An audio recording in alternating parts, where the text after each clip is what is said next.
as you will all have seen from the abstract that is posted on the website that David very kindly gave to us, David comes from the UK minerals strategy side of things, and you'll have seen some big numbers in his abstract. So recent calculations show that £235 billion worth of the UK economy perhaps comes from the minerals sector, which I guess prior to COVID-19, David, was 16% of the UK economy. Now, depending on how we factor those numbers, it might be slightly different. Indeed, yeah, it's probably about that at the moment, given the rest of the economy. So things are thrashing around a little bit. So David, over to your wonderful self. Thank you very much. Morning, everybody. Thank you for having me along. I'm just going to talk about the UK minerals strategy, which was produced in 2018 under the auspices of the CBI, which is the Confederation of British Industry, so the voice of British industry, and the Mineral Products Association, which is the trade association for minerals in the UK. So together they represent about 95% of production, so pretty much the industry in the UK. Why do we produce it? Catherine was talking about lack of government listening to stakeholders. I think we produce this because of lack of government understanding the industry and the importance of it, and the lack of any really overarching national policy supporting minerals and minerals investment and minerals planning. What was very striking, actually, was in the last 10 years or so, a complete loss of expertise at national level in government of minerals, any understanding of minerals, which again is reflecting the lack of any policy support. And allied to that is loss of expertise and resourcing in terms of staff and skills at all levels, from national down to local government, which obviously is critical in permitting and allowing extraction and development. And the picture of what's happening in the UK, reserves of permitted reserves, so minerals available for extraction, are falling, while demand over the last 10 years is rising, but a lack of proper national and local forecasting of need. So the strategy, it got bogged down a bit in detail. We tried to raise it a bit to make very simple messages, because that was actually what we needed at the time to influence government. So it's about making the link between mineral supply and the economy and infrastructure and housing. I've put that on, which doesn't seem appropriate now. Crisis, what crisis? Really, that refers to, we haven't actually run out of minerals. But the point of planning for the future is you don't plan for a crisis. You plan to avoid a crisis. Of course, we've got a very different crisis on our hands now, so that slide may not be too appropriate. The foundation of the strategy, it's been in gestation for about 10 years. A couple of publications produced over the last 10 years, setting out the importance of minerals, the importance to the economy, and also some of the issues facing the sector. So they were, again, produced by the UK Minerals Forum, which is a wider stakeholder group which brings together CBI, MPA, industry, but also NGOs, statutory government agencies, conservation groups, in an open forum to discuss issues and trends. So just to give you a picture of the importance of the industry in the UK, again, drawing on those documents I've just referred to, around about 210 million tonnes of mineral extraction, primary extraction every year, 235 billion pounds of gross value added, including extraction, products, plus manufacture and first use markets. I'll put a circle here because in the UK, it's different to other countries. The bulk of material is construction aggregates, so sand and gravel and rock, which goes into construction and concrete, but also industrial minerals, a smaller proportion, but a higher value, obviously, and very important for export markets, and then a much smaller amount in terms of the metals and specialist minerals. So that's really the picture. This highlights the importance of primary aggregates, of construction materials, in the context of energy minerals as well. So it's the biggest material flow in the economy, and just a breakdown of where the materials are provided from, reflecting the geology, of course. So the strategy we launched in 2018, as I say, very simple messages. The first one really is we're going to need around 5 billion tonnes of primary material, primarily from indigenous resources, over the next generation, next 25 years. So this was to address the concern that, again, with the lack of national policy, there was an assumption that supply will just occur. and planning will enable it to happen. But our evidence shows that actually the system is pretty much falling apart in some places. Plans are very constraining. There's not a positive policy for investment or development. So we termed it in terms of quite simple messages to get to government at the time. The group that produced it, as I say, represents some of the major industries, but also a wider range of consultants and aggregates companies, as well as lawyers and other trade associations. So this is the strategy, not surprisingly framed around sustainable development principles, primarily around economic, environmental and social issues. And within that, we've got 9 key actions. I'll focus on the economic and environmental really today. This is around a national statement of need and clear policy, a statement of need for minerals for the next 25 years, and action on industry to submit sufficient applications for development over the next 25 years, and for the system to enable that to happen and encourage investment. And again, planning and regulation to assist that and be properly resourced. And also on environmental impacts and environmental benefits. The industry's done a lot in the last 20 years or so to become very environmentally conscious and responsible. But I think rather than that, I'll show a couple of slides about the environmental benefits and the net positives which the industry needs to move towards. So one of the first impacts that we had, this is the national planning policy for England, which sets out the principles for development, all types of development across England. It went through consultation in 2018, and the minerals section was really stripped down, and lots of very helpful policy was taken out, and it was reduced to a couple of pages. And actually the government said, do we even need a policy on minerals? So in a very timely way, we produced a strategy and said, yes, we do. Minerals are essential for the economy. We managed to get the policy retained and strengthened with a recognition that minerals are essential for the economy, for infrastructure buildings, and also a nod towards a national policy particularly for aggregates and statements of need in terms of national guidelines which set out a forecast of need over the next 20 years. Now, government had, as I say, withdrawn a lot of resources. There used to be a department which specialised in minerals and produced lots of forecasting, which fed down to the local level and enabled things to happen. That's not happened in the last 10 years. So the MPA, Mineral Products Association, has been doing some work with the industry to look at scenarios of demand over the next 10 to 15 years, and then what that supply might look like. This is focusing, as I say, on construction aggregates, looking at different mixes, reflecting current trends really, with a decline in land one, sand and gravel, an increase in marine dredged and crushed rock, but also, you know, retaining the very high proportion of recycled aggregates, about 30% of supply. And we're feeding those into government to help them produce national guidelines and statements of need for aggregates. But whatever way you look at it, whether it's a high intensity or low intensity scenario in terms of efficiency of use, it's about 3 billion tonnes in the next 15 years of primary material that's going to be needed. Of course, that was all done before the situation we're in at the moment. I've put these up just to demonstrate the uncertainty of where we're going to be in the next year or 2 years. On the left is the OBR, which is the official government advisor scenarios, which actually puts the current situation in context of previous crises, the 2 world wars and the Spanish flu. That suggests a scenario of an uptick, a kind of V-shape with a massive quick recovery in the next year. I think more realistic probably are the graphs on the right, which are from a major consultancy firm, EY, which you'll be familiar with, which show a range of scenarios and probably, you know, and helpfully sets out what you need to believe for these to happen. And possibly, you know, a long wobble for the next 2 years is what we're going to have, which obviously is going to affect demand. Just some trends really of where we're at with reserves. I mentioned declining reserves. These graphs show newly permitted reserves against extraction and use over 15 years. What they show is, particularly for sand and gravel on the left, in most years we extract more than we permit for new reserves, so inevitably they're running down, there's lack of replenishment. For rock it's very different, there are some major hits by big, deep reserves being permitted.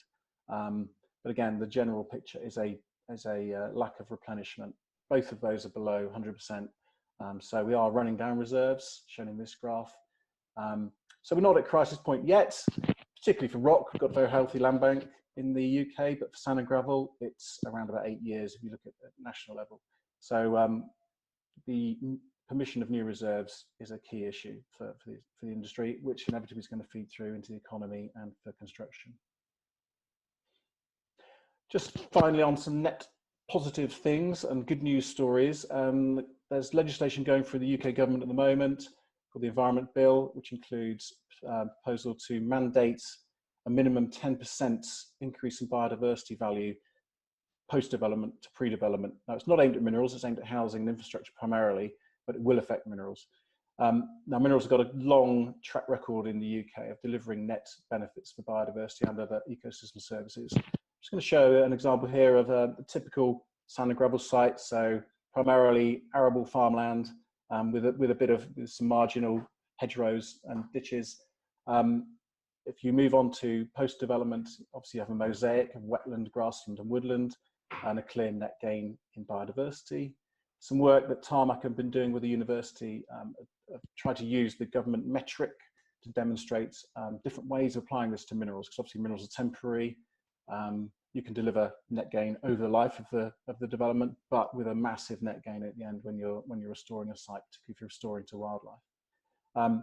So again, that's something that's coming down the line, which industry is preparing for. We're trying to influence government, again, using the mineral strategy, but trying to influence government to make sure that they apply this principle to minerals in a fair way, reflecting the large-scale net gains we can have and how we are different to those developments which leave a permanent concrete footprint. So finally, an overview of the strategy was very much about making the link. That's a link to a campaign that the MPA's got, which is just pressing home simple messages about the importance of minerals for the economy. We need proper forecasting and adequate provision in plans, otherwise we'll continue to get depletion of reserves. You need that certainty for investment by the industry as well, so you need an up-to-date planning system with allocations of sites and provision for sufficient materials. And all that depends on good monitoring, which needs funding. The planning system is struggling at the moment, and there are conflicts with planning and environmental permitting for water and waste. So we are trying to influence government using the strategy to make that more compatible and less duplication. And again, uncertainty is the big thing facing us all, isn't it? So the way we're using the strategy, we're using it to raise a profile. The industry is 1 million tonnes a day every day, which people aren't aware of. You don't really see it. It's a big impact on the economy.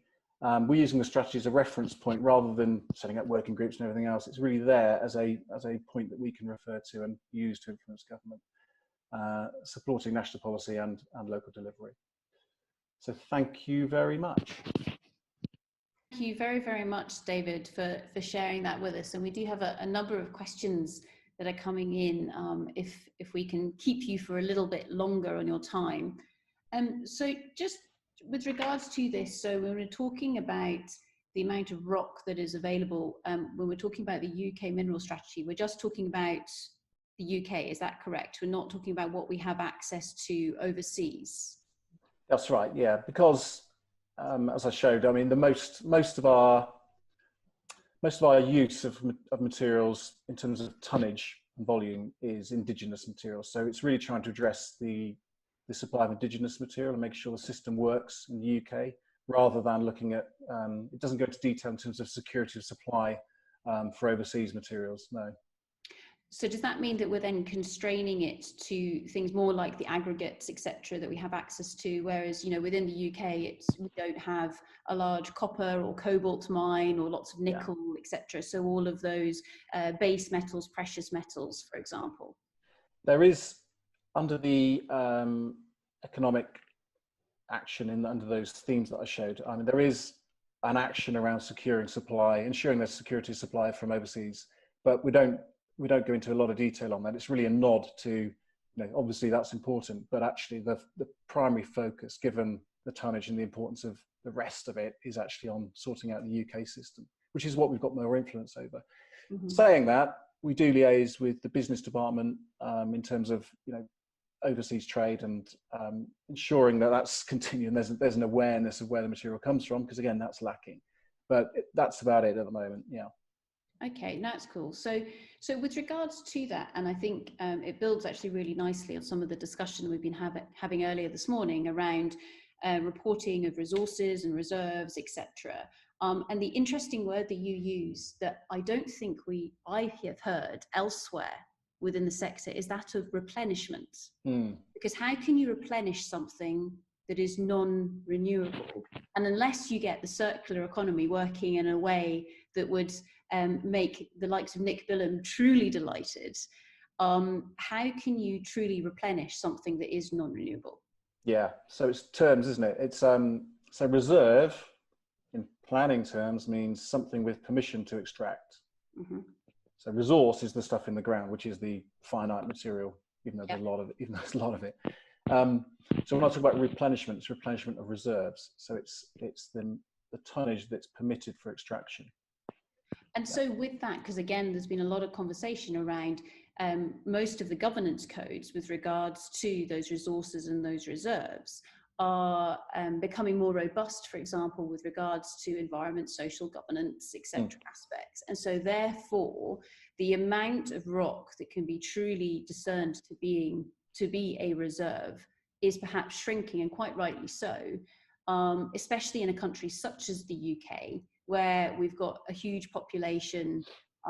We don't have a lot of space, for example, that's going on. So do you foresee a time in the future where actually, and I think it is this word replenishment, is that the right term, or actually is it misleading, or am I digging into it too much? I think it's the context, isn't it? And so I'm a planner, so I think in terms of things with planning permission and the permit to extract. So it's relevant in that, but I do take your point that you're not going to replenish a geological resource. So it's I think it's helpful actually being involved in this, because we use these terms as if people understand what we're talking about, and the context is so important. But even saying that, even now we struggle with mineral planning authorities who don't use the terms in the right way and conflate them. And the system is the UK system.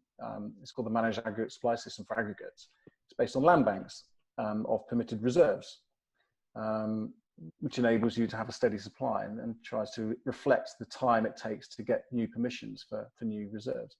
So minimum of 7 years for sand and gravel and 10 years for rock. Now that requires a replenishment of planning permissions and reserves which are permitted to maintain that system. And that was the thing that was under threat actually over the last 10 years because of a complete absence of attention from government and withdrawal of certain parts of the structure which made it work. So that's where we're coming from. You mentioned circular economy. I didn't show a slide, but in the UK, about 30% of aggregate supply is from recycled and secondary material. It's been at that level, it's plateaued at that level, which makes us believe that we're probably doing almost as much as we can in terms of recycling material coming out of construction and demolition. So the fraction, the hard fraction, and the right bit of the hard fraction, which comes out of demolition, goes through treatment processes, which again themselves, the kit these days can get 90% of that material out and ready for reuse, but it can't go into certain uses. And you're reliant on that material coming through the construction sector, and that's a resource in its own right, which you can't expand forever, because it depends on construction activity and the right sort of material. So I think we're a bit nervous of the circular economy. Yes, I completely understand it, but there are limits to what you can do with recycled and secondary material, and you're always going to need some primary material. In terms of land area, the land area of quarries in the UK is minuscule, actually. And some of those big permissions are actually going deeper. Then there's obviously concerns and issues around water resources. But they are a small land area. Locally, obviously very important, particularly the rock sites. But sand and gravel, it's temporary, it's quite short term. And actually, when you restore the site, you can restore it to something a lot more interesting than what was there before. Great. No, thank you for that, David. And I think actually what we're talking about now is absolutely brilliant, because a lot of the theme of the conversation this morning has been trying to understand what somebody else is actually saying. And so this is a case here where I'm a geologist, and so I know what I think resource reserve is, etc. Whereas you're almost one of the next stages down that value chain of actually using it. And it's fascinating the way in which we utilize language in a slightly different way. And it's about listening to one another. Exactly as some of our speakers said earlier. Absolutely, really, that's really valuable for me, this feedback, actually, because you can fall into traps by saying the wrong we're assuming people understand exactly what you mean in that context. So yeah, thank you for that.